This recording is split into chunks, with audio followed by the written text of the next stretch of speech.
Okay, so what does this data represent?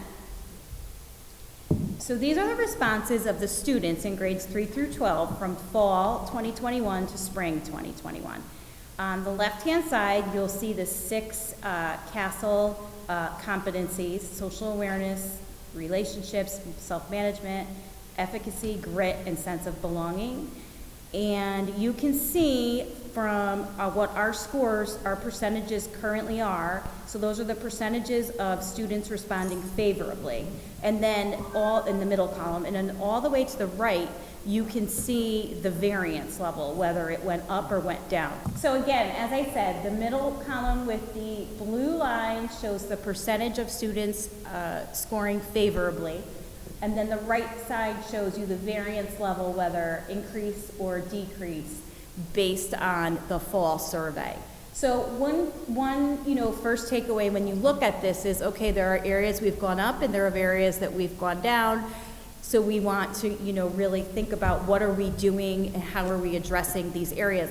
I will tell you, although only up one level, the area of grit, that perseverance for kids to keep sticking to it and getting through the difficult tasks or scenarios or social emotional well-being, that was lower and we went up. So that is, I know that schools were looking back in just January at their school report, which would look like this, but the numbers would be based on just their students at their school. And they were saying, okay, what are we going to do to implement more grit for these kids? Or what are we going to do to, one of them was the sense of belonging, and our sense of belonging is down a little bit.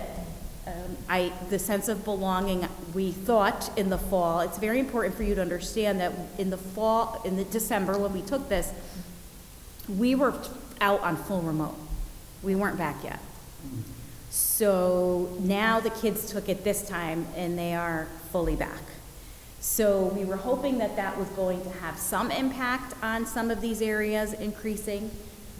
From here, our next step is to be meeting with the administration, and we have each school's report so that they can look individually. So for example, sense of belonging may have gone down a little bit as a district, but if you look at the school reports, I have several schools who in sense of belonging, they increased quite a bit.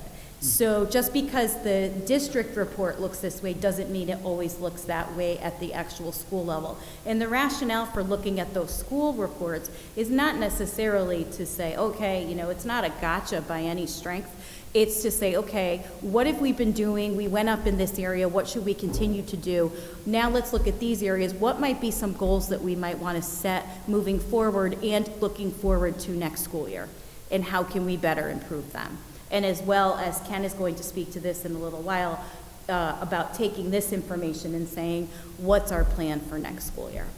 If I can comment, Kristen, on the self-management, self-efficacy, and grit, those are really personal attributes of students. So to see that we've actually gone up where students are taking more ownership and willing to persevere, I'm just looking at that data. That's very good as a district as a whole, that we're really encouraging students to just do well, especially in this, the situation that we've been through this year. So those are really positive areas to have gone up. So now, Kristen, can I just add something going back to that slide? I think when we look at, and this is what this presentation is on the district level, we shouldn't get hung up so much on the arrows going up, going down, because we would consider this as a baseline, of where we are currently in the district. There's a lot of factors that go into, data reporting.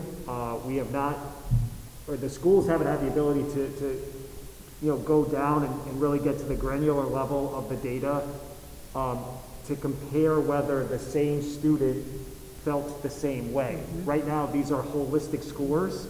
It could be, we would say there's a large percentage that all the same kids took the survey in the springtime, but there's no guarantee until we actually go line by student that there's a true reflection of an up and down, because you can say there could be 20 kids that took it in the spring, and those same 20 kids, I'm just going to throw a number out, of the 700 kids at SIS, 20 took it in the spring and then didn't take it in the fall, you know, and so that's going to be a variation with the data. So when you look at a percentage point of a 1 up, a 2 up, you know, 2 down, that's nominal in terms of until you can get down to, so to really tell on the data growth is going to be at the building level, you know, and when building administrators work with individual teachers. As a holistic piece, for us as a district, and as Kristen said, I'll speak more to it, this establishes for us a baseline of what is happening. So, go ahead. Could you describe what the measurement tool was? I don't know how So- you got, what they were asked. So they were asked, actually I have. Was it a bubble or? No, we worked, some of the district SEL committee members and I worked with the Panorama team at the beginning of the school year, and they gave us all questions underneath each one of those 6 areas, and together we went through it and determined which questions we thought would be good for our students, and then from there they took it back and they created the survey tailored for Shelton. We also added in a question of our own, which was nice, but we wanted to add in, do you want to be contacted by your child's school? But Do you need help at the this questions time? that we select come from Panorama because Panorama then bases it on national norms. Yes. So they can house data to say where your town, school, district are relative to the nation and all that use Panorama. So we have to, that's why our, you know, SEL committee, you know, they had to work from the bank offered from Panorama so we can actually, you know, normalize the data on a national level. So. And was all of every class surveyed, or was it sampling, or? No, every student in grades 3 through 12. And did the questions vary, say, 3rd grade versus Nope. 4th grade? So they were all phrased the same? And they took the same survey in the fall that they took now in the spring, same questions. But to that point, Kate, and it trails back to what I was saying, and to Kristen, you know, when they took it in the fall, they were at home, Right. and they were emailed the survey, so just think of yourself as a former classroom teacher, having a teacher help administer the survey in class and kids take it, or following up with them, as opposed to when the kids were out in distance learning and taking the survey. There's a lot of variables of who took the survey and when, so, you know, yeah. And how much they were prompted by a parent to look good?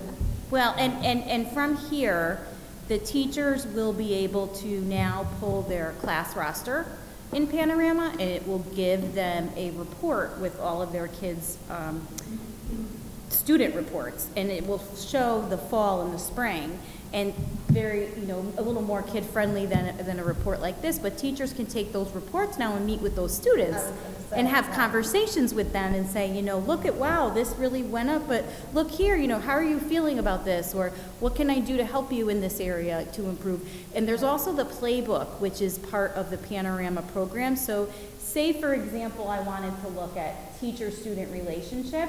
If I was actually live in the Panorama website right now, I could click on the number 2 with the arrow going down, and it would ask me if I wanted to access the playbook, and the playbook is going to bring up all different types of lessons and activities that I could do with my students to increase teacher-student relationships, linked to academics as well. So that's something that the teachers have had access to since the winter, and they've been utilizing it, and we've gotten wonderful feedback. And Panorama is adding to that playbook continually. It's a wealth of SEL resources for our teachers, and those student reports, to your point, are going to be very, very helpful. So when you're meeting with the student to talk with them about, well, you know, we just finished this marking period, and this is how you did in math, and this is how you did in reading, but hey, let's look at your social-emotional learning profile as well. And so that's where we want to marry the two. Kristen, you know, this addresses, I think, a need that, and I know that we don't know what our budget is, but it almost seems like we really need to have more counselors available in the schools. But to Patty's point, we had a discussion, and she made an excellent recommendation that, you know, perhaps we could contact some of the colleges that might have students that are pursuing courses or pursuing, working as a social worker or a counselor, whatever, and maybe have them do a little field work in our maybe elementary schools, because I think that, well, I'm sure the need is everywhere, but I think that we don't have a counselor in every school, correct? No, and if I can speak to that, as you know, we're getting the ARP ESSER funding. And having data like this now available to us could support our application to increase counseling and services for children. It'll be short-term budgeting in terms of we can stretch that money for staff for 2 years in these areas. And then in our third year, we'd have to figure out where we're going as a school system and whether we're going to pick it up in the general budget. But it could address immediate needs, because it's my understanding when we do the application process, which will be released sometime later this week, that we are going to have to base it against standardized questions and data that we've done as a district. And so we've already done that work through the SEL survey. Good. And my second question is, and I don't know if it would be you or Ken or all of you that answer this, coming out with this data, will the schools themselves, all these schools usually have goals for their schools, their particular schools? We're going to address this in the presentation, later in the presentation. I'm not gonna- And I also think put out there too, I could give you an example at Mohegan Elementary School. I had a counselor 1.5 days a week.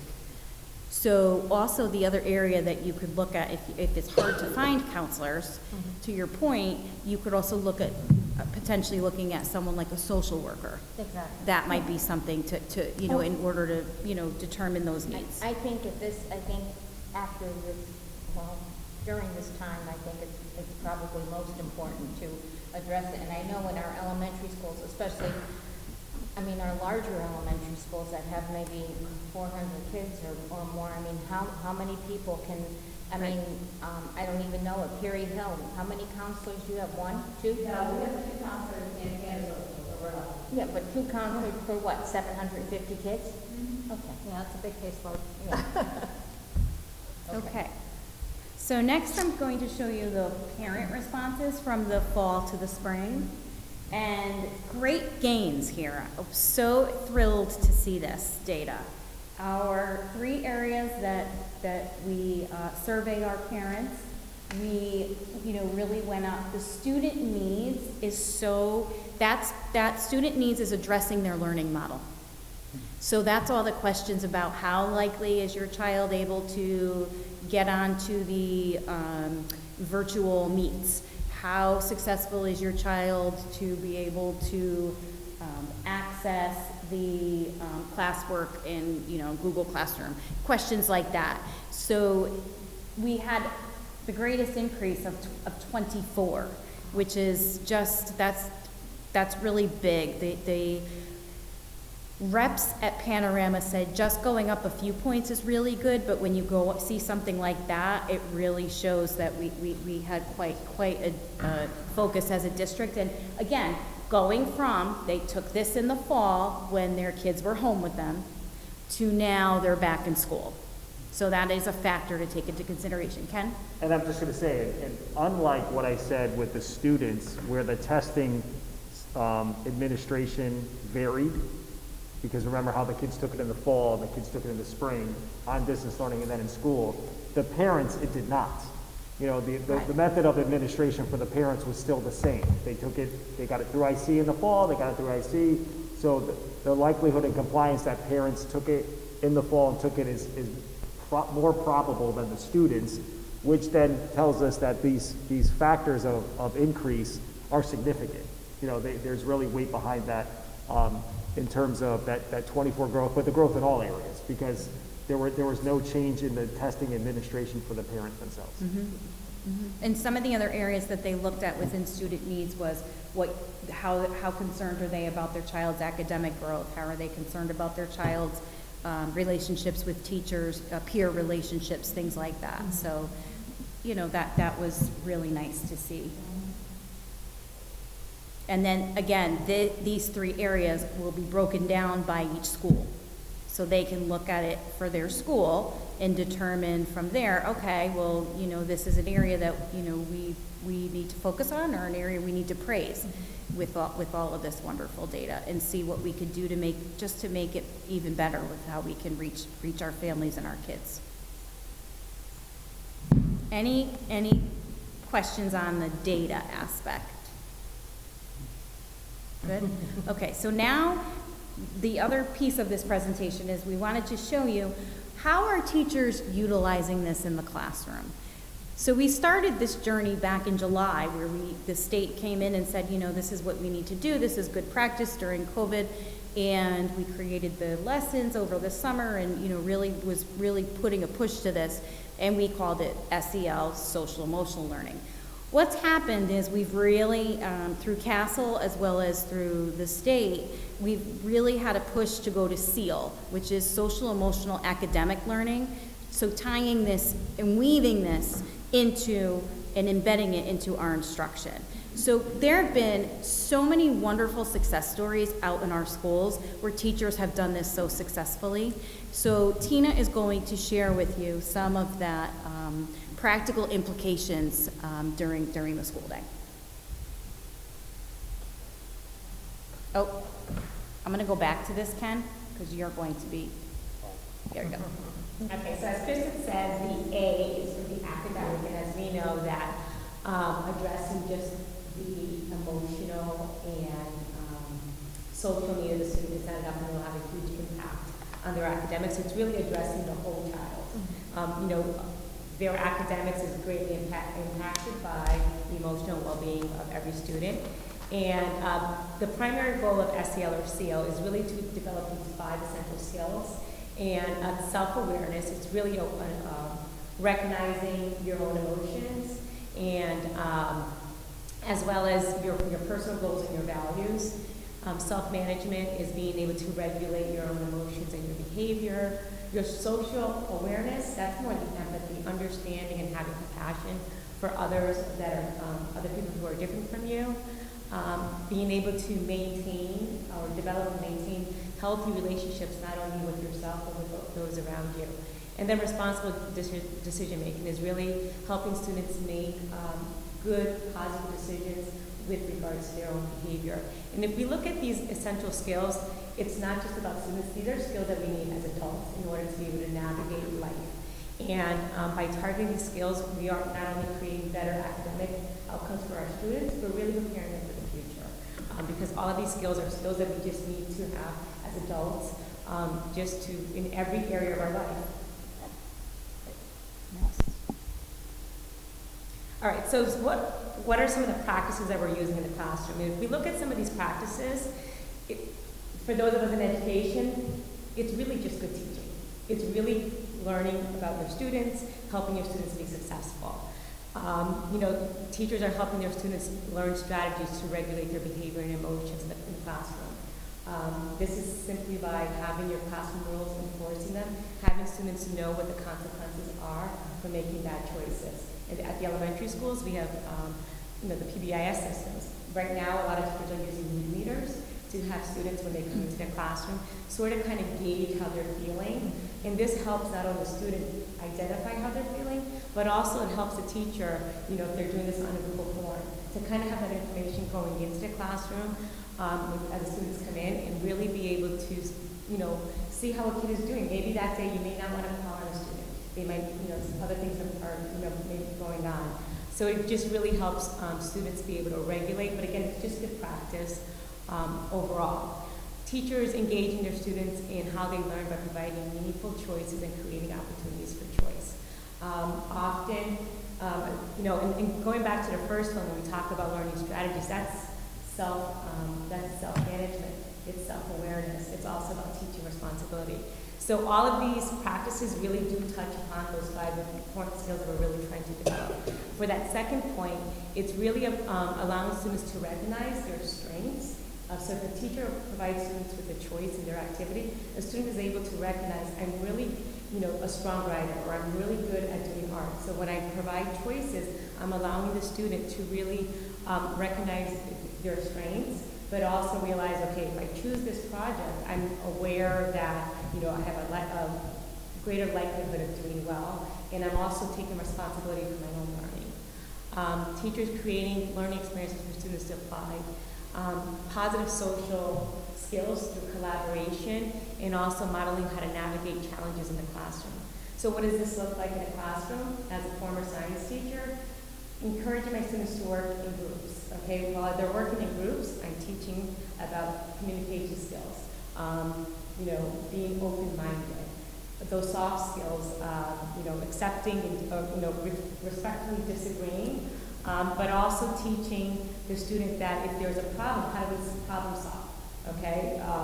Things aren't going to be very easy, so teaching students to persevere and to, again, self-regulate. Perhaps you're not getting along with your classmate. How do you navigate that? So these are just really important skills that our students need, and again, will extend beyond the classroom.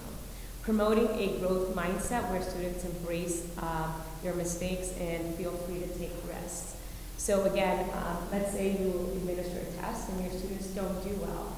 Is that score fixed, or do you give your students an opportunity to go back and fix and increase their likelihood of learning? So those are really just important skills, and also allowing your students to feel free to take risks. Where do they go if they're having trouble with a particular assignment? Do they know how to seek help? Do they rely on the teacher? Do they rely on a classmate? So these are just really important practices that we need to help develop learning for our students, so that when they encounter them in other situations outside of the classroom, they can be successful.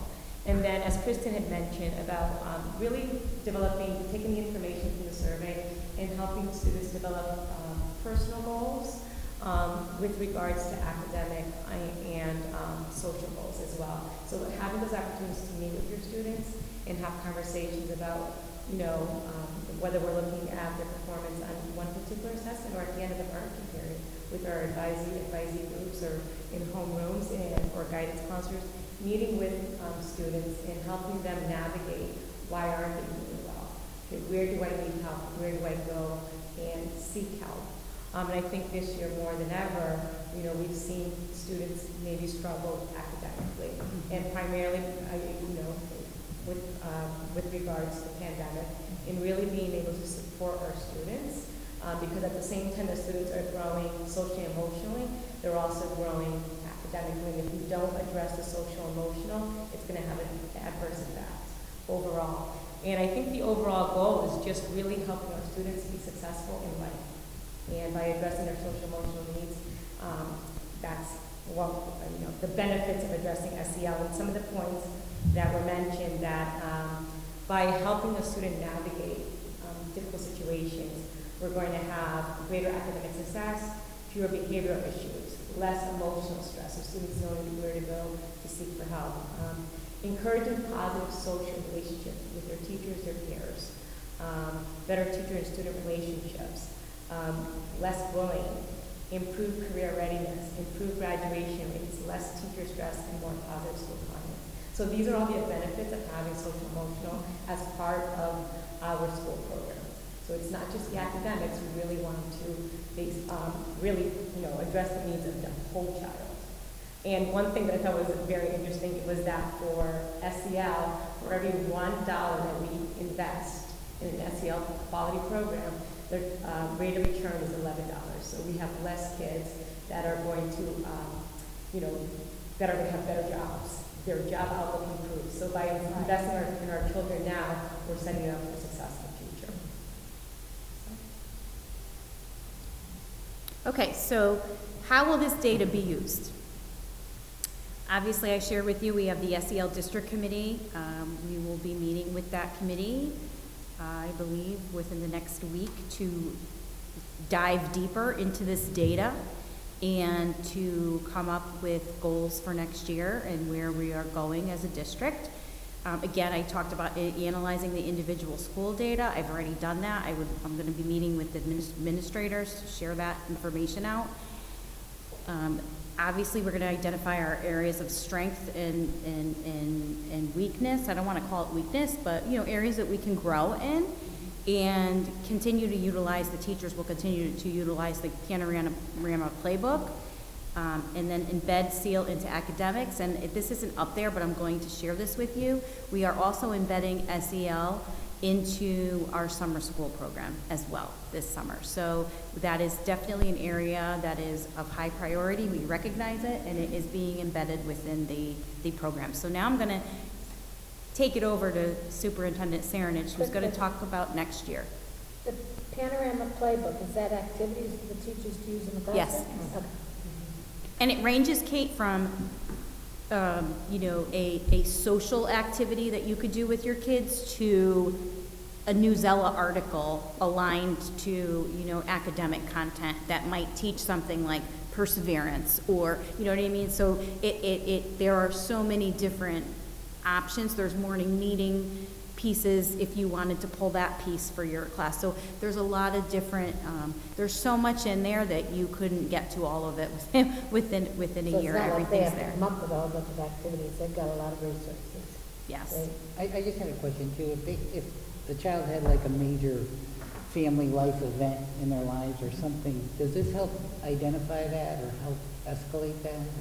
It certainly could. Yeah. It certainly could. You could, through the family survey and that one question that we give, would you like to speak to someone at your school? Right. It was very interesting. It's very telling, because I looked back at the school that I currently used to be at, because I knew the family, knew who they were. And when I looked, I said, oh, wow, that family is asking, like I wouldn't maybe not have thought that family, so you don't always know what's going on in anyone's home, right? So I think that type of checking in is going to be very important for us going forward in order to address things like that. But on a daily basis, our schools are so good with, the minute they know that there might be something going on within a family, they certainly reach out to help. But with regards to that data in terms of building that connection with students, so you can identify students that aren't connecting or they don't have any relationships. So as teachers kind of drill down, they can pinpoint as they're working, with their individual classroom or the teams, okay, we have X amount of students who don't connect with anyone. And so you can really take that information and really kind of target it and really help students just, again, academics is really important, but that really kind of falls to the wayside if they're not socially and emotionally, healthy. It's really about building those relationships that we're really trying to get our kids to enjoy being in school, and that school is a safe place. So I think this information, and it's bringing it to the forefront, but SEL has been with us since education. It's really about addressing that whole child and really getting them to feel connected, but also teaching those really important life skills, like, sometimes, you're not going to like everyone that you're working with in the group, so how do you manage that? Or, at the elementary level, you have to take turns, okay? And so they're just important skills, and right now there's a waiting line, but I think, as far as education is concerned, it's always been with us. There's also an adult SEL component in the playbook. I want to make sure that I share that. So we recognize that that's an area that we need to focus on as well, and I think administrators have done a really good job, trying to keep that as a focus, because if, we need to be socially, emotionally well as well for the kids, and we also need to be modeling these types of behaviors, like, for example, empathy. How important is that? If we can't model that, or we can't have a connection with one of our students, well, that's a concern. And so that's, something that, is a big piece of this work as well. Wait, so did you survey the teachers? This year, we did not survey the teachers, but we did provide PL for teachers within the area of SEL.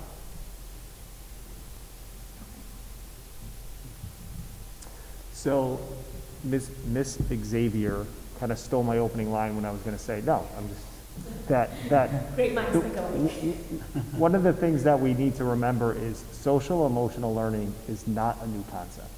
It's not. It's been around in education for a long time. We in Shelton, though, have finally been able to get resources with grants based on what is happening in this past year to utilize these, funding and resources to implement it. And the state of Connecticut made a huge push during the pandemic to make sure that all districts focused on social emotional learning. So it led the guide to pointing us in the right in the right direction. Now the question is, where do we go from here, as Kristen and Tina were saying? And it's very simple in nature in terms of the work that we do. We set a district improvement plan. That district improvement plan is then translated to the buildings in which they set their school improvement plans. And then our professional staff develop their professional goals off of that work. The work that we've done this year with Panorama has given us a baseline. So what will be happening when the administrators return in the fall, and I begin to work with administrators on the district improvement plan to help them start formulating their school improvement plans, is to utilize these particular areas when they're looking at their school level to find out which area may want to be a focus, which area is going to be a target area for growth, and to measure that growth over time, as we've done in the academic pieces. As Tina had said, we're going to move and translate from just the SEL to the SEAL aspect and interweave those activities into our academic everyday work and instruction. So we're just going to use these measurements within the goal setting process to actually show growth over time going into next year. This past year, focusing the social emotional learning was a necessity because the world was impacted and our students were impacted by the environment and situation around them. Now we're going to take this learning and take this data and put it as our everyday practice for growth for the whole child, academically and socially in the Shelton Public School System. So that's the direction we're going with this. So from the feedback from the administrators, from the teachers, they love the panoramic playbook. There's a lot of resources out there. I'm encouraged with the American Relief Plan funding that we're going to get to be able to provide further resources in this area.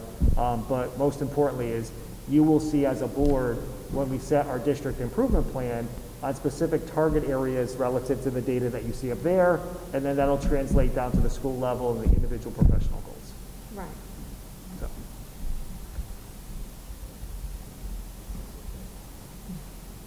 Kathy? Okay.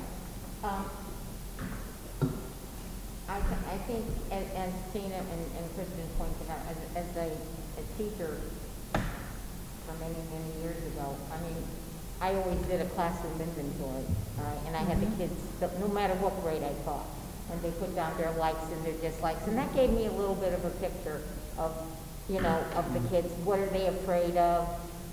What are they proud of? Things like that. So I guess we've always been doing social emotional learning, which says a lot, and I think every teacher probably does that. I was wondering if, do you think it might be beneficial, Mr. Superintendent, to have perhaps some kind of a public forum for our parents where we could have like a keynote speaker to come in and address issues, and as parents have concerns, they can ask questions. I don't know if it would be, if it's possible, if we could possibly do this, maybe sometime I know the beginning of school is very busy, but during American Education Month or something like that. Do you think that's something? So to answer your question, Mrs. Zolis, it's absolutely possible and in my plans. As I've shared with the board on numerous occasions, and most recently when I had that meeting with the PTO presidents, it is my intention when we go back into the fall to put forth like a district parent workshop series where we can meet the needs of the parents, and SEL was one of the topics that was brought up that we'll be targeting with our parent community. I told you about I didn't talk about the specific topics. Okay, because I was going to say, was that my idea in my head, or was that your idea that I'm trying to claim? Well, let's say that maybe a seed was planted. Kathy, to your point, we did do some parent evening presentations this year. We worked at the, I don't know if you recall, but at the beginning of the year, we were able to get the author that's from Connecticut, Renata Bowers, to work with the 5 elementary schools as well as Perry Hill. Okay, tell And me about her, because she- I've seen in Free to be. everything that everybody's had her. Okay, so And- she wrote a series of books, Free to Be. And Oh, they're Free to Be, Free to okay. Be. And so each school got a copy of the books, and they had some trainings this year with Renata, and she walked the teachers through the books and provided SEL, SEAL activities to the teachers at specific grade levels that would be age appropriate for them. Okay. So they had a few sessions with her for professional learning this year. They also had a parent virtual night where she offered, yes, so she offered, it was basically an SEL literacy event for families to attend. Obviously, because it was virtual, it was not as well attended as we would normally have when it was in person, but I believe Mohegan did one the other night, and they had about 40-plus families that logged in, so that was, good, and the parent logged in with their child, and Renata was there, and she led it, and it was, the feedback that we've gotten has been very successful, so that has been the opportunity that we have put into place for our schools in the primary K through 6 at this point. Well, I've been seeing a lot on, a lot of little reports about Renata coming in and doing, and I'm saying, who is this person? Because I didn't make the connection, I guess, but it sounds like is she from Connecticut? She's from Connecticut. She owns a bookstore called The Story Barn.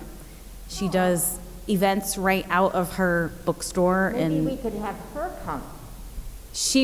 I'm sure she would be thrilled to do that. She's been, anything we've worked, she worked at Perry Hill very closely with the English language arts teachers through the venue of writing within the book. So she really tried to tailor it and make it meaningful at each developmental level. I think that's a good idea. I think my personal management skills are way down this year. What did everybody says? What did you say, Carl? My personal management skills are way down. I'm going to put you on the list as number 1. But this is so important because kids can't attend to their academics if they're not regulated properly, or if something's going on in the classroom. So this is great. I'm really glad. It can happen. In other words, it can happen overnight. I mean, their home life could explode overnight, and Right. then you can have a whole. I mean, so it's really, really important that Could be this something is at ongoing. home, Yeah. could be something in the classroom where Right. the teachers are more in tune to what's going on. Right. Yeah, and the interventions are right there for the teacher. I love it. Oh, you've seen the book? Yeah. No, Okay. but they're describing it. I'd like to see some. But also, I think the teachers are modeling though too, how to develop these skills. Right. I was talking to one of the social studies teachers prior to this, and I'm just kind of inquiring, and she said, well, the other day I shared a video of the bystander effect. I don't know if you've ever seen it, but it's basically somebody kind of said having difficulty, and in the group, nobody was willing to help. But then when the person was by themselves and it was just that person struggling and then the other individual, Right. they then asked. And then she used that to kind of lead into a discussion about the Jim Crow laws. So really just kind of modeling, taking an everyday situation that we probably have all encountered and now applying it to the academics. So I think a lot of the teachers, as we've said, are already kind of using the tools and the strategies, but having that playbook for the teachers who maybe it's not as natural and having resources to be able to go to. So. Right. All right, so this presentation will be, I will be sharing it so that you will get that within your minutes. I think a couple of those, like the sense of belonging, the student-teacher relationship, those will all go up. Those are going to go up in the fall. I mean, even if you probably survey again at the end, second week of June, I think those would probably even increase. And that's just because the kids weren't with everyone. Yeah. they just got back at grade 7 through 12, April 15th. So, you know, I think those are, you know, it's just, that's just Yeah. because of COVID. But I think it's gonna all, those line items are just gonna go right up. And to that point, you know, you can also see where a kid is not feeling like they belong, like down to the basic level, and then you can address it. That's a great, Yeah. you know. great I have a hunch, I bet you if you broke it down by school, it was probably those upper grades. I would think, at least. You never know, but, you know, a hunch. Because they're not around all their peers. Well, I think in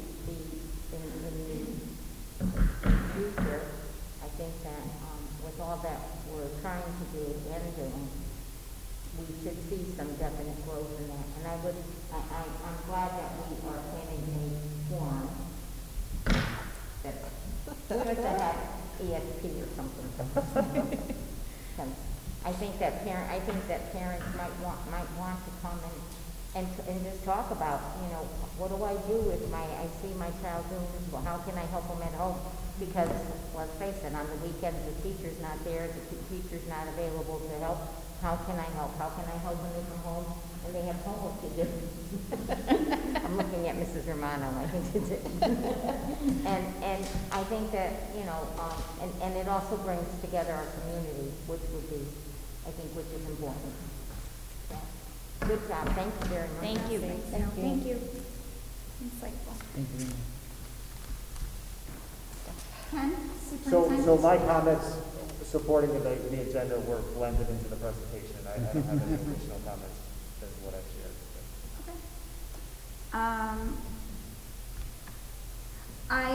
With SEL being presented today, I was thinking a lot in the past couple of weeks.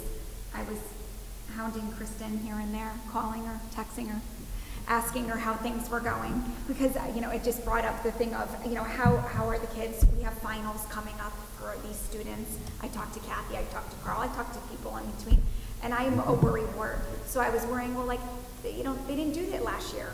You know, how are these kids? You know, we waived it all last year. How is it going to be this year? So I asked Kristen to look into it, and I said, tell me, I just need to know, do the teachers feel confident? Like, you know, I just want to know that they feel confident, like, that, you know, that they could come back and be like, the kids are good, they're going to be okay. You know, I think that was just really important for me to hear, you know, just knowing that, you know, like, how do they feel? So she did, you know, look into it, and, you know, they're taking their finals soon, you know, June 7th, I think. So, and I did get some feedback on how they're doing some of them, and, you know, they're helping the kids. Some part will be take home. I'm sure everybody has their own thing, but all the teachers are sort of following suit. Say in math, they're all going to do the same thing. So at least, you know, one math class isn't doing one in the next. So at least we have to take all these tests now, but they've only been in school full time since, you know, the upper grades, you know, since mid-April. So hopefully that sounds positive, that the kids aren't going to break down and get nervous, but because I care about what's happening with them, of course. And so Kristen gave some good feedback. It looks like everything will be going well.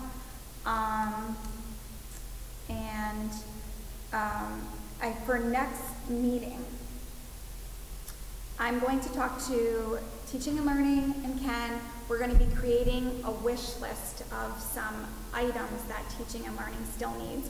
Obviously, we all know we have Wits and Wisdom that is going on, but we have some other things that I feel like we should have like a running list. Sort of like I thought about it, and I was talking to everyone, you know, Buildings and Grounds has a list, right? They have a list of everything that they need to fix. Well, Teaching and Learning, I feel like we should have a list. And hopefully, you know, knock on wood, we don't know what's going to happen with the budget, so I think that we need to put together this list. It's our little wish list. We'll have some numbers associated with it. We have to talk about it as a committee. You know, we'll present it as a committee at the next meeting, and then have it ready for the board, and so that we can support their needs. Because if something gets to be encumbered, you never know. Yeah, because the next meeting's in 2 weeks. Right, the next meeting's in 2 weeks. So, yeah, because this one was late. So I will talk about it with them. We'll come up with a list. We'll present it back to everyone at the next meeting. But if anyone has some ideas and things and thoughts that they've been hearing and just call me, email me, Ken as well, Yeah, and if I could just. any of us, right? Reach out to Amy us. had spoken to me about this, and at the next meeting, if this committee can solidify kind of like the priorities relative to teaching and learning expenditures, and then push to move it forward for the next Board of Ed meeting, at the end of June, when we know where our budget is, we just encumber that funding, that we have and move forward. So, Right. yeah. I love that word. Yep, Encumber. encumbered. Yep, I'm ready. I'm sure they're ready. So, and I know they've been busy, but we gotta get the list going. And we should have it anyways, regardless. Well, I think So, it's a good thing it's to important. have It's our because goals. Trust me, get a we have windfall drafts. sometime, we can be right on it, you Right, know? and then if something can't be encumbered, we at least have it, we know it, we work towards it, and we find ways of getting and meeting the needs of the. And I think it's just really important to note that whenever we're looking at what our needs are, I want it to be publicly stated and let you all know, and I know Mr. Saranich knows, we don't just come up with a list. We talk to the teachers, we talk to the administrators, we're finding out what are the needs, what do people need, and we're listening. And we're making sure that we're only putting forth recommendations of things that are A, very necessary, but B, what do they need? What do they need out at the schools, and what can we do to support them to get that for them? And what's in the best interest of our students? Yep. What are going to help our students grow? That's very important. So. Okay, so that will be for the next meeting, which is right around the corner, June 8th, 4:30. This is perfect. I know, it's great, it's only a couple weeks away. So, but if anyone has anything to talk about, call myself, Ken, reach out to us, or even Kristen, it's fine. Can I just jump out there as I'm looking at the math, and maybe we should piggyback policy if we have it again next month? Because otherwise, we're looking at graduation night on the third Tuesday. Oh, Right. did you not talk to her? Or we're gonna talk about it? No. I have a suggestion. Okay. Yeah, we have a suggestion about, possibly, eliminating the June one, and then, because there might not be anything, and we're talking about, with policy, if. Well, Kath, we can end this meeting and then we have time. Yeah. Okay, sorry. Instead of talking about it during this meeting, so. That's okay. I forgot. We're in a Well, the meeting's still in session, it's being recorded, so. It's 5:27. Okay, and I guess that would be it. We'll see everyone June 8th, meeting adjourned. Thank you. Thank you. Okay. Well, I guess it's evening. Good evening, afternoon, evening. Today it is, welcome to the Board of Ed Policy Committee meeting. It is Tuesday, May 25th, 2021, 5:45 p.m., and we are in the Board of Education meeting room. Call to order, please. Kathy Gillish. Here. Kate Kutas. Here. Patty Noonan. Here? Good morning, Lenny. Randy Kumar. Okay. Mr. Orzetti's not on this committee. Not on the committee anymore? Carl. Oh, there was an update, yes. I'm sorry. I'm sorry. Because we like Carl. Nobody tells me what Carl Rizzo. I wasn't sure myself. And Mandy's running late, she's dropping her son off. Okay, she'll be here. All right, please rise for the pledge. Oh, I have to say this first, right? We'll do the pledge. Okay. I pledge allegiance to the flag of the United States of America and to the republic for which it stands, one nation, under God, indivisible, with liberty and justice for all. Okay. I need a motion to amend the agenda to include the public portion comment. So moved. I'll second it. Okay, a motion made by Kate Kutash and seconded by Patty Moonen. All right. An approval of the May 25th, 2021 meeting agenda? So moved. Okay. I'll second it. Okay. Is that what you're gonna do? Motion made by Kate Kutash, seconded by Patty Moonen. All in favor? Aye? Aye. Aye. I forgot the other aye before. All right, opposed? Abstentions? Motion carries. An approval of February 23rd, 2021 meeting minutes.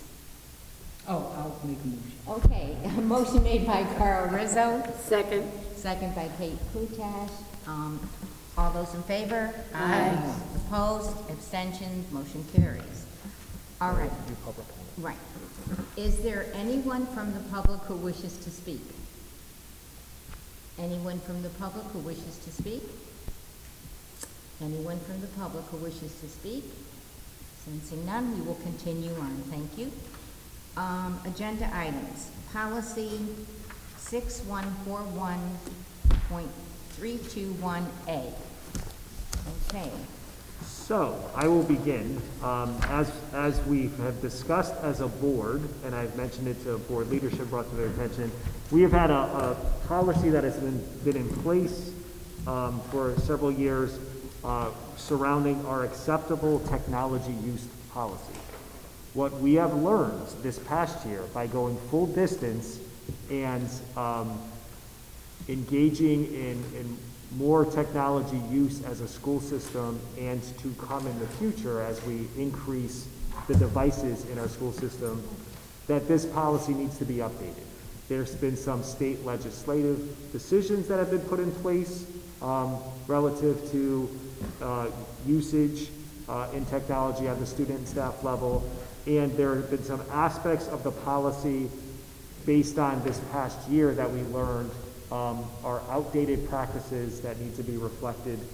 So I had asked Glenn, as our technology director, to review the policy, and he is here tonight to walk us through some recommended changes for adoption. So I'm going to turn it over to Glenn. Okay, thank you. So as far as the existing policy goes, we can just flip to page 2. And now with the suggested revisions document, some of the pages aren't numbered, so I'll just try to give you headings of where I am as we go through them. So, time out 1 second. The copy that I have in front of me Is not numbered. is not numbered, and was it copied in black and white?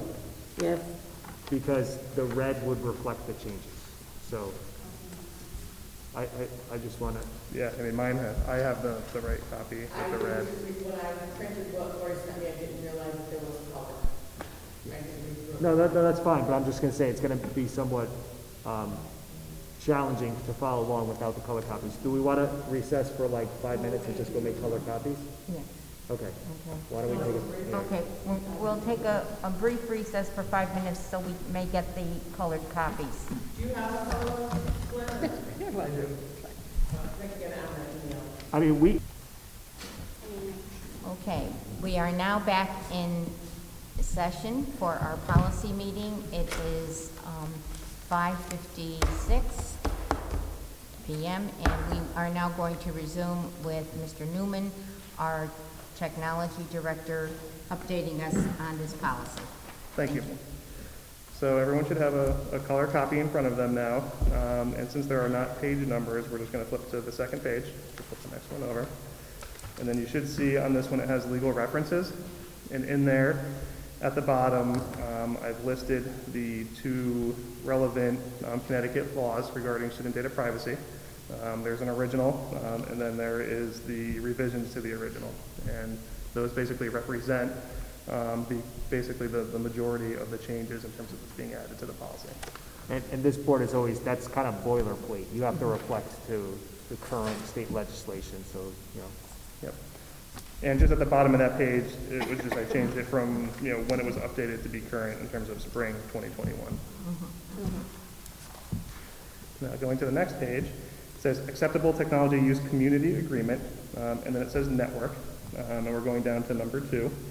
And it says and this is representing acceptable network use by Shelton Public Schools students and staff, and then it says, includes participation in blogs, wikis, bulletin boards, social networking sites and groups, and the creation of content for podcasts, email, and web pages that support student instruction and staff development.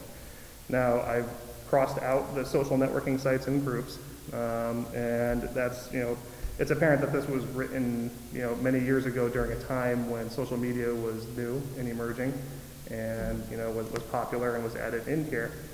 We currently actually block social media for students and for many staff. And also there's compliance issues with Connecticut law, the laws that we just referenced.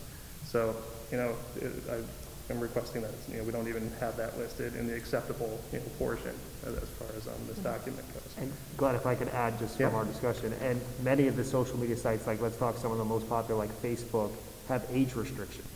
So for the board to endorse social media sites when students shouldn't even be on them at certain ages is not appropriate. So that's why we're going to Potentially, you could have 5-year-olds on Yep. it, yeah. And now on to number 3 on the same page.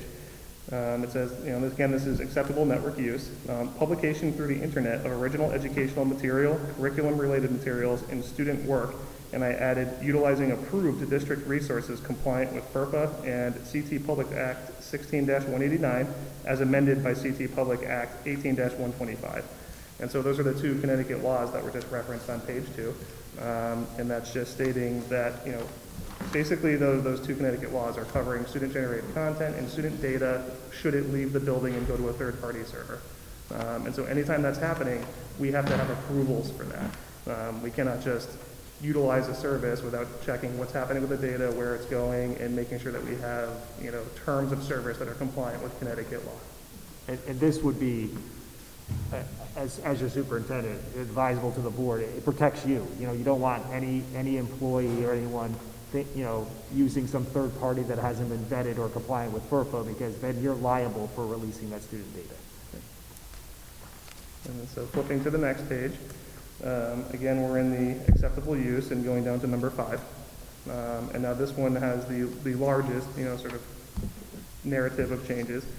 And it says connection of staff and student personal laptops or other computing devices to the Shelton Public Schools, and I added BYOD network for educational or work-related purposes only, as long as the BYOD network continues to be maintained by the district. And so now that was added in order to say that, and this is generally our current practice, if someone has a personal device or something like that, we'll add it to the BYOD network. But also we wanted to have language in here in terms of, as long as it continues to be maintained by the district, because my recommendation is going to be, should we move forward with some of these Wi-Fi upgrades, is that we transition the BYOD network to a guest network that is controlled and secured. And then this language gives us, the leeway to do so as long as the BYOD is maintained. And just so the board is aware, because we have a current open network, anyone in close proximity to a school property can utilize our network system. So, yep, in a parking lot. So that's the impetus for that line. And then continuing, staff or student personal devices will not be permitted on the primary district business data networks. And that's a current practice, and that's for security reasons. Staff and students who are provided with assigned district one-to-one devices are required to use said device for all school and relevant district-related technological work, whether home or in a district building.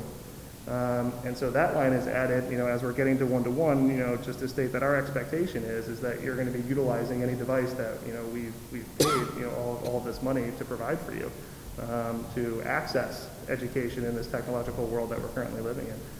And to avoid the use of a personal device so that we can, maintain security and settings and control and visibility. and again, to speak from a liability issue, if the standpoint of the board and the policy is that if you're issued a device from the district, you use the district device. If a student or staff member uses their own personal device, again, the liability of the board is dismissed because our policy is you've been given a device, you should be using your device. So if any inappropriate activity took place on their own personal device, that's on them and their violation of a board policy. And then following that sentence is another sentence that starts with, other assigned district computers and devices are also permitted when in a district building. And that's just to say, if you're given a one-to-one, you can use our other district computers. It's got water. It's pollen in my throat. And then lastly, Sorry, Glenn. oh, you're Paying attention. fine. Stop me if I, in order to protect the privacy, confidentiality, security, and district management of data, personal devices should not be utilized when a one-to-one device has been provided. And that's, supporting even what Ken just clarified.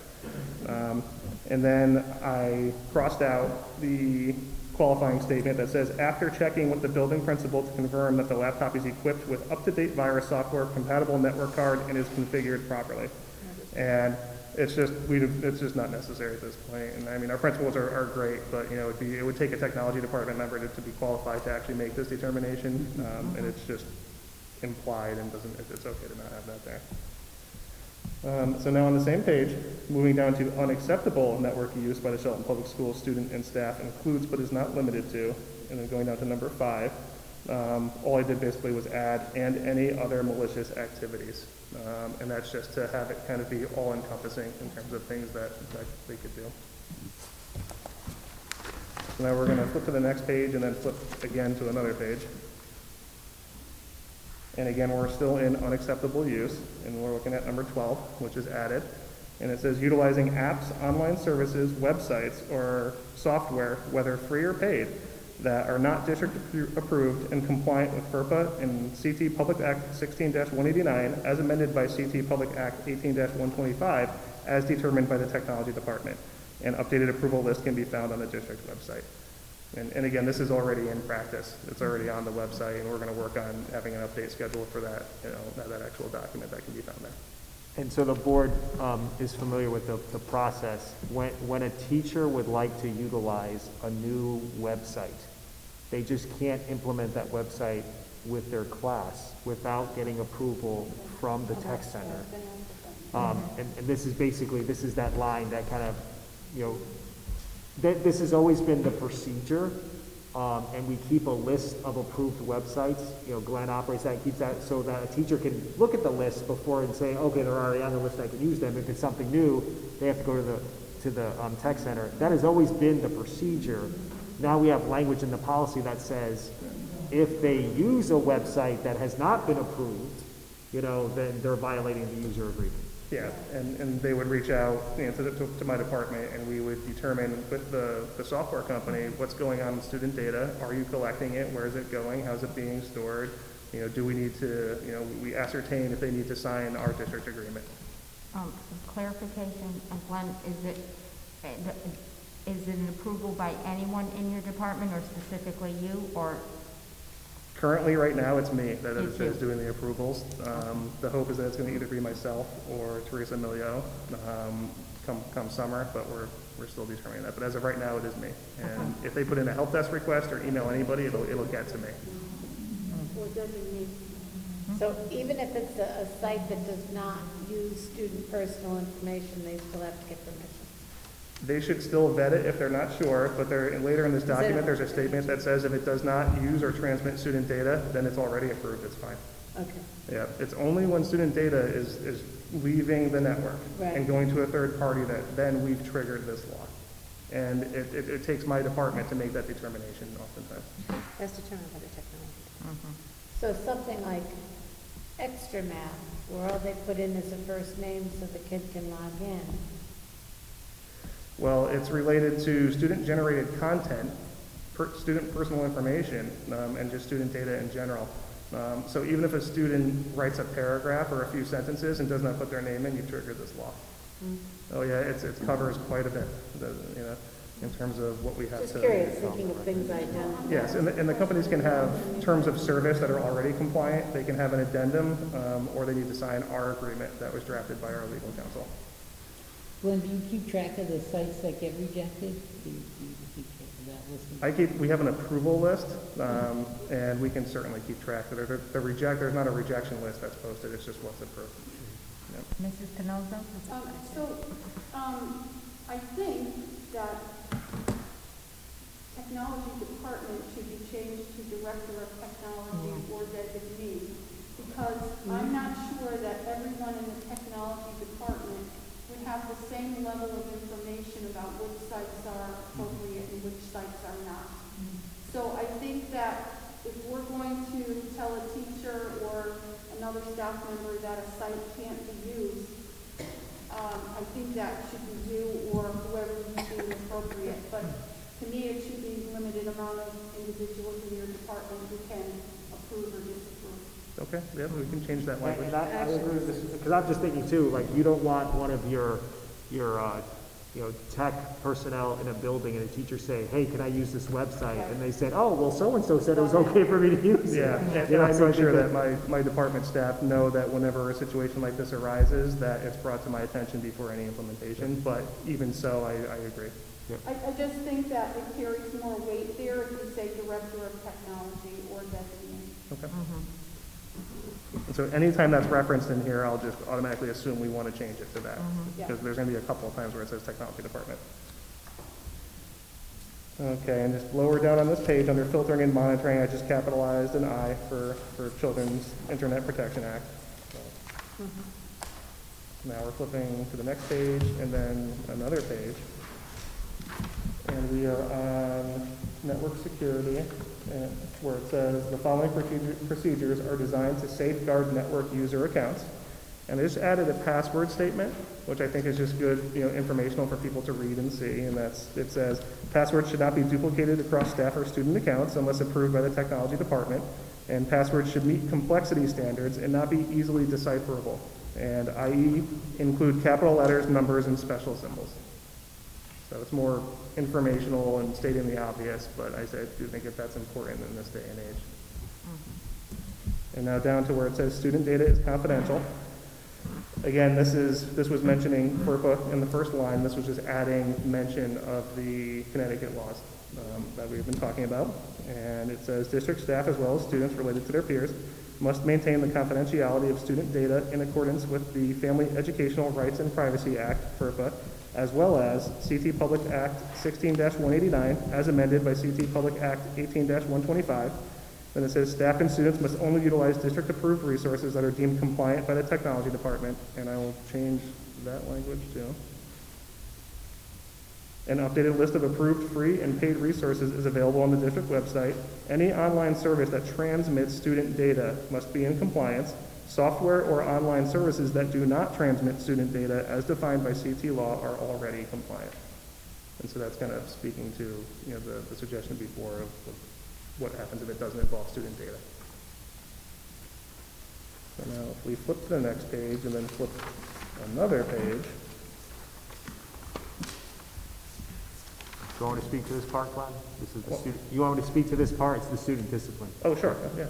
So if you're going to the next page, you're going to see that there's a strikeout, and it's the original policy stated that if a staff member or student violated the user agreement, that they would lose access to the computer system, which, as we learned in this past year, when you're a distance learner and you need to access your education, we would be in violation of FAPE if we took away their device.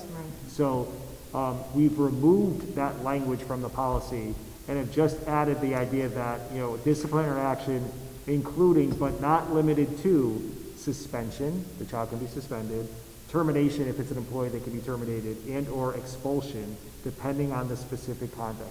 That's pretty standard language when you're talking about disciplinary offenses, because you don't know the degree of what happened in the violation, and usually what would happen in, you write a policy and then it goes to administrative regs, because then what we'd have to do is do an investigation, find to what degree was the violation made, and then an administrative recommendation would be made on the activity or the discipline that would take place.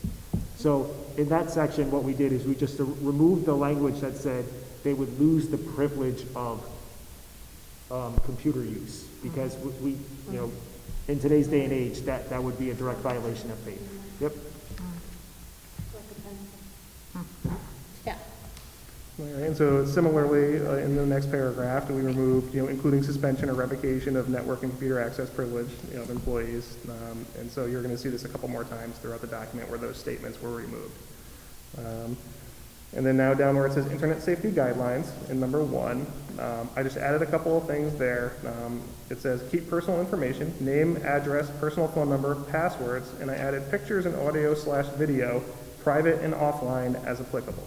And it's just to make sure that people are thinking about that, PII is not just, names, address, things like that. It is pictures and video, and it should raise red flags when it's traversing and going to a third-party service. When this policy was written, Snapchat didn't exist. You know, and there's circumstances where video is okay, like in a Google Meet, and then where it's not, like on a Facebook live stream. You know, so there's differences, you know, as far as those things go.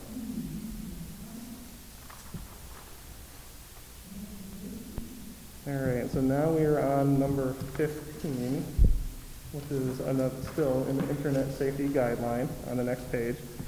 And it says, students may only post websites under the guidance and supervision of a teacher and should conform to district/school guidelines for size, scope, and content.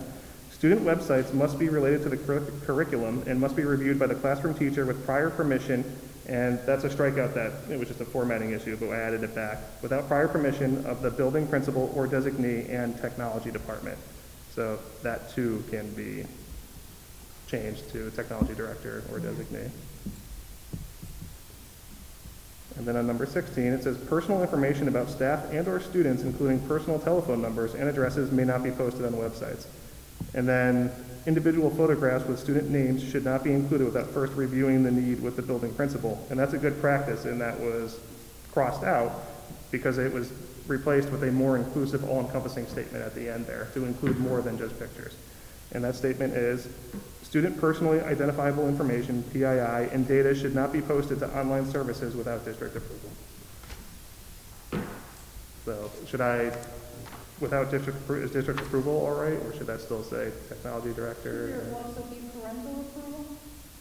Well, we already have that in a different policy when the parents sign off the handbooks and they give permission for us to use their child's likeness or image on anything. That's a separate policy. It is. This, I mean, we're usually replacing the statement, it was individual photographs. Now we're using PPI because that's going to include anything like audio, video, photographs, anything that is digital on the student. I know Glenn's asking about online services without district approval. I think we might need to be a little bit more specific now that, since we're following that piece, and in suit with, you know, building administration and or, you know, technology director or designee. Yeah. So it's a little bit more specific because the question is who's giving the district approval. Yep. Andy just asked him for her to comment. Okay, so moving to the next page. We're almost done. Yeah. There's a statement that was number 19, and it says, while teachers and staff are encouraged to publish their work voluntarily, the Shelton Public Schools /schools, there was a typo in there, will obtain permission from staff members prior to posting their individual work or creations on the district's website, internet, or online databases. Collaborative work done for the district /school may be published without permission. And again, this seems to be an antiquated statement. You know, if this statement applied, I mean, teachers are posting every day to Google Classroom, you know, which is an online database, you know, so technically This it's entire just not year, relevant. we were in violation of the statement just by doing distance learning. You know, Yeah. we're utilizing Google Classroom and kids uploading the work. They'd have to get permission every time they handed in an assignment because the statement existed, so it needs to be. Yeah. And now down to email communication guidelines. Number 10, which has been stricken, says, users should delete email files as soon as possible when no longer needed or required by law. And that was replaced with users should delete emails when required by law, which is a fair statement. But the above portion, I suggest being removed. You know, years and years ago, when you're housing your internal Exchange servers, it's always a concern how much storage you have. And so it was common practice, you know, to ask people when you don't need them, delete it. Now that we're in Google, we have plenty of storage. And if we ever needed to have somebody delete emails, we can cross that bridge down the road, but it is years away from now.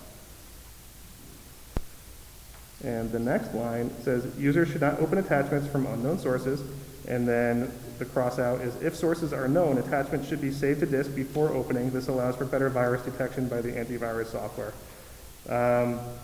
We just essentially do not want to, you know, if you receive an email that is from an unknown source and you're worried about an attachment, don't download it. Don't touch it. Yeah, we don't download it to then see if it's a virus with the antivirus software. You know, you want to make sure you just delete it, ask the tech department.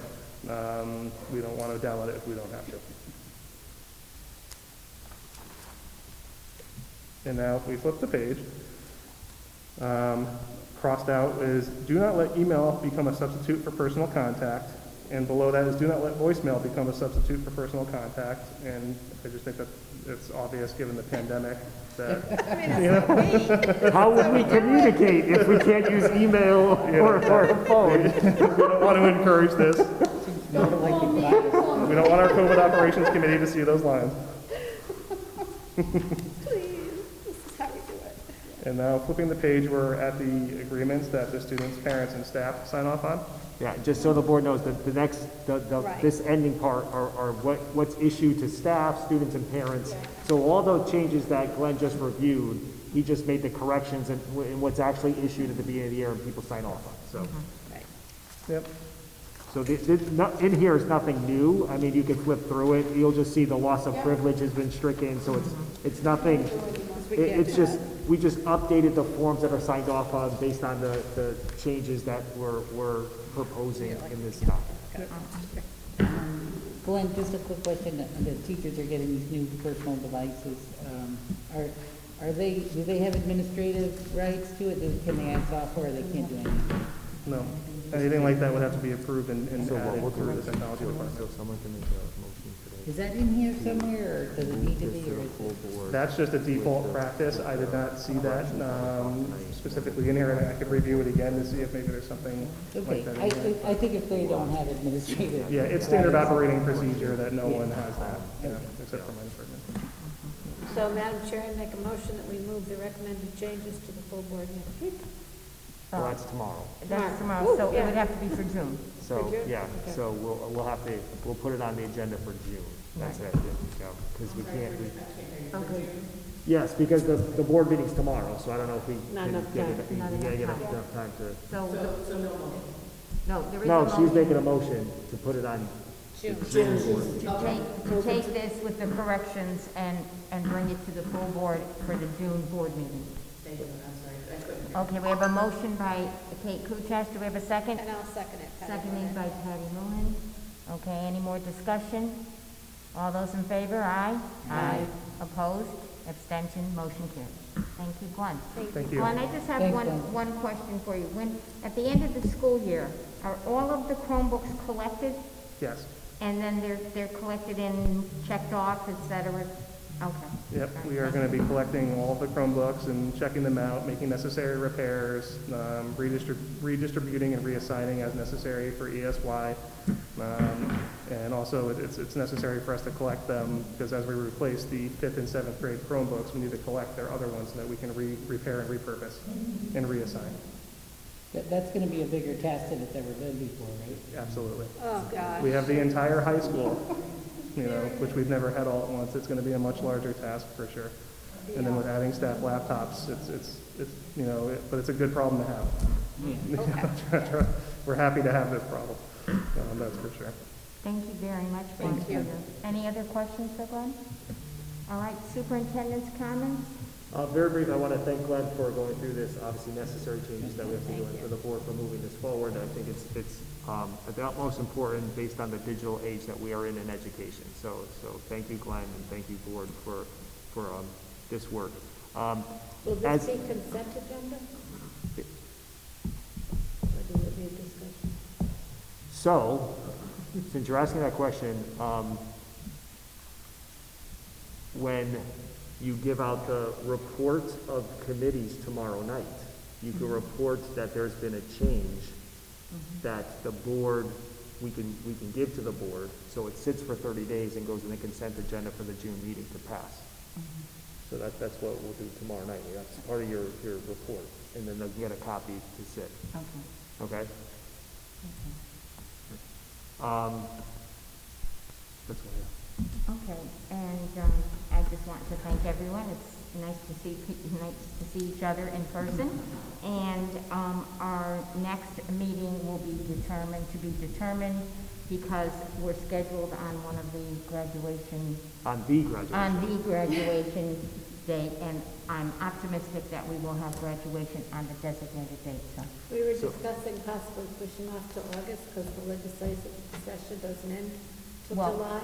well, it'll be we'll determine that. Oh, Okay? July or August. July or August. to be determined. So officially, then you're saying that the June meeting has been postponed? Yes. Okay, so I'll make sure that that's. Cancelled. Yep, canceled. Yes. June meeting. Okay. Okay. With that, it is 6:22 and we are adjourned. Thank you. Everyone. Thank you. Okay, my husband